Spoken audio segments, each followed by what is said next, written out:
اللہ علیہ وسلم نے ارشاد فرمایا جس کے ہاں کوئی بچہ ہو تو وہ اس کی اچھی تربیت کرے۔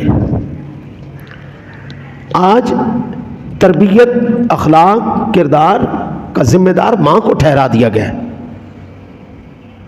پہلا شوہر کوشش کرتا ہے میں تو سارا دن کمانے چلا جاتا ہوں، میں تو سارا دن دفتر میں گزار دیتا ہوں، دکان میں گزار دیتا ہوں، نوکری پہ گزار دیتا ہوں، تم گھر میں ہوتی ہو، تم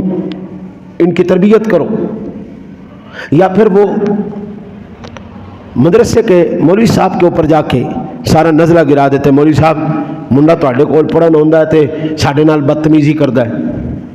ادب ہی نہیں کردا، گالاں کردا ہے۔